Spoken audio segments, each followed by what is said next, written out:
अस्सलामुअलैकुम वरहमतुल्लाहि वबरकातुहू। इत्तेहाद न्यूज में आप सभी का खैर मकदम है।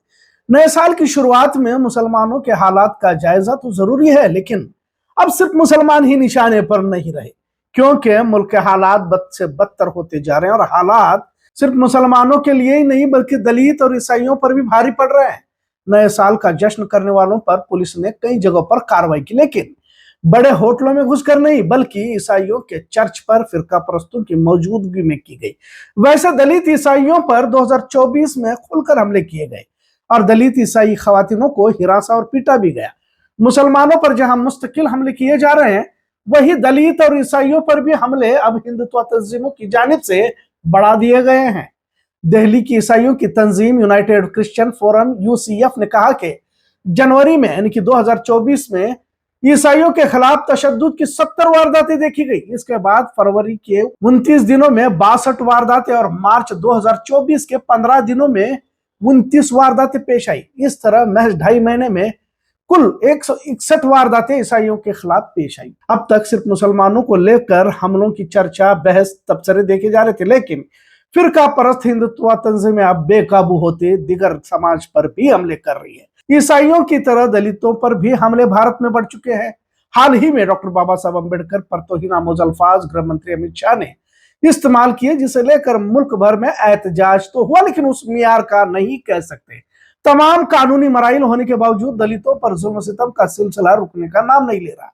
सड़कों पर भीड़ और थानों में पुलिस, दोनों जगहों पर गुंडाराज होने की बात सामने आ रही है। अब दलितों की कहानी भी कुछ कम नहीं है। यह और बात है कि मुसलमानों पर हो रहे जुल्म सितम की कहानियों में दलित ईसाइयों की कहानियां छिप जाती है, क्योंकि ज्यादा मुसलमानों पर है। इसलिए मरकजी वजीर अजय कुमार मिश्रा ने पार्लियामेंट में एक सवाल के जवाब में नेशनल क्रिमिनल रिकॉर्ड ब्यूरो के आंकड़ों का हवाला देते हुए बताया कि पिछले 4 सालों में दलित समाज के खिलाफ जुर्म के कम से कम 1,90,000 मामले दर्ज किए जा चुके हैं। कुछ जगहों पर 2 लाख से भी ज्यादा बताए जा रहे हैं। अलग अलग मजाहिब के लिए कहानियां भी पहले से तैयार की गई। अब मुसलमानों के लिए तो कहानियों की भरमार है, स्क्रिप्ट जहां चाहे लिखी जा सकती है और वो पहले से ही तैयार रही थी। अब सीओ संभल, जिनके हुक्म पर पुलिस ने फायरिंग की थी, 5 मुसलमानों की जान भी चली गई थी। पहले से वीडियो में देखिए कि किस तरह संभल के अनुज चौधरी, जिन्होंने बयान में कहा था कि क्या जाहिल हमें मारेंगे, मतलब मुसलमानों को जाहिल कहने वाला चौधरी किस तरह मजहबी जुलूस का हिस्सा बना हुआ है। हनुमान यात्रा जो कर्नाटक से निकलकर संभल पहुंची तो अपने आप को पढ़ा लिखा और होशियार और मुसलमानों को जाहिल कहने वाला कमिश्नर अनुज चौधरी आगे देखा जा रहा है। पुलिस फायरिंग पर उठे सवालों की कहानियों को अब मुसलमानों पर ही उलट दिया गया है। अब तक 50 से ज्यादा मुसलमानों को हिरासत में लिया जा चुका है, 2000 अफरादों पर, और जाहिर है मुसलमान ही हैं तो इन पर मुकदमे दर्ज भी किए जा चुके हैं। मुसलमानों के लिए किस तरह की अलग अलग स्क्रिप्ट लिखी जाती है, एसपी बिश्नोई से सुनिए। कहते हैं कि 24 नवंबर की संभल हिंसा में जब पुलिस लोगों को खदेड़ते हुए हिंदूपुरा खेड़ा इलाके में पहुंची तो एक अनजान शख्स ने छत से फायरिंग की, जिसमें मेरे पैर में गोली लगी, मतलब इनके पैर में गोली लग गई। मुखबिर की इत्तला की बुनियाद पर पहचान की कोशिश की गई कि वो कौन लड़का है जो इस तरह की बंदूकों का सौदा करते हैं और इस तरह की हरकत में शामिल है। तभी साजिब उर्फ लल्लन नाम का नाम सामने आया, मतलब एक मुस्लिम नौजवान का नाम सामने आया जो हिंदूपुरा खेड़ा का रहने वाला है। खोजबीन में पता चला कि यह भागकर दिल्ली में रह रहा है।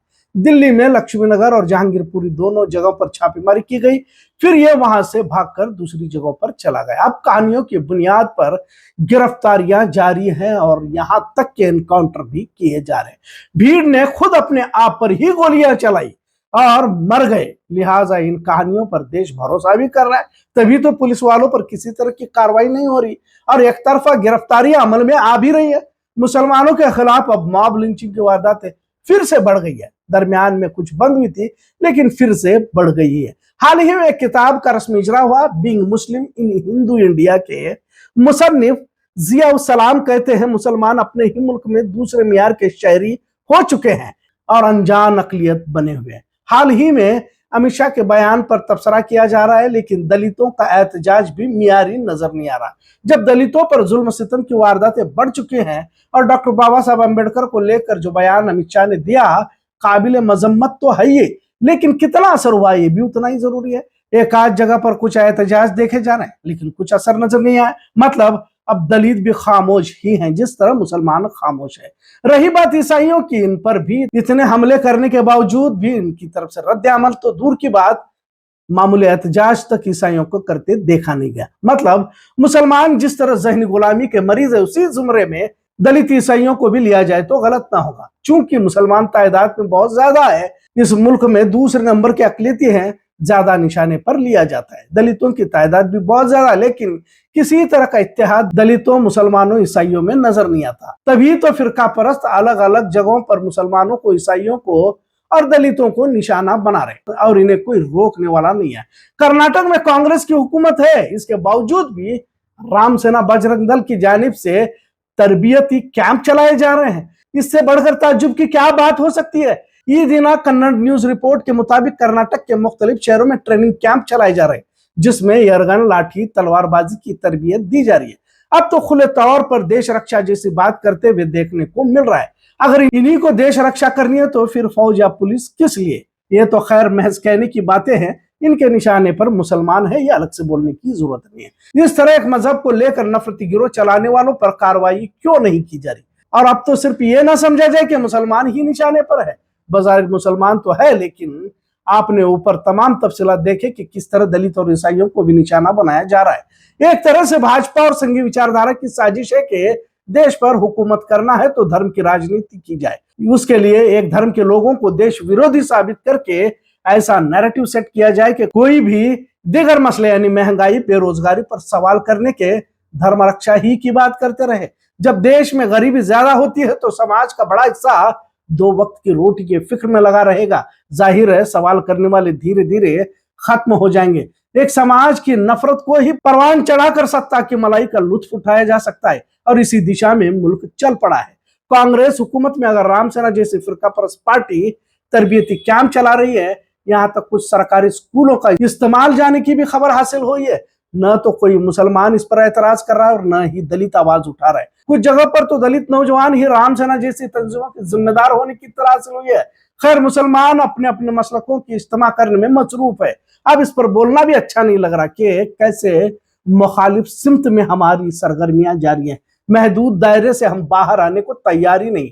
हालात पर नजर जरूरी है, बात बहुत आगे बढ़ चुकी है, अपने आप को बदलने की जरूरत है और साथ में दलित ईसाइयों को भी अपना नजरिया बदलना होगा।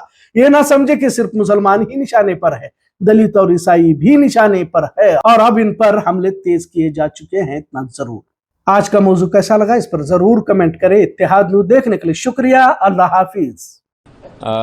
24 नवंबर 2024 को जो हिंसा हुई थी, उसमें पुलिस द्वारा यहाँ से लोगों को खदेड़ते हुए जब पुलिस है वो हिंदूपुरा खेड़ा क्षेत्र में पहुंची थी, तब छत से किसी व्यक्ति द्वारा, अज्ञात व्यक्ति द्वारा फायर किया गया था।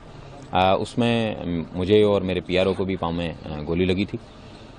मुखबिर के आधार पे आइडेंटिफाई करने का प्रयास किया गया था कि कौन कौन लड़के थे जो इस तरीके के गन्स में डील करते हैं और इस तरीके की कार्रवाई में संलिप्त रहते हैं।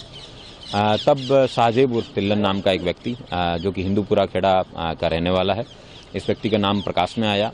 जब इसका पता लगाया गया तो पता चला कि ये यहाँ से फरार है और दिल्ली में कहीं रह रहा है।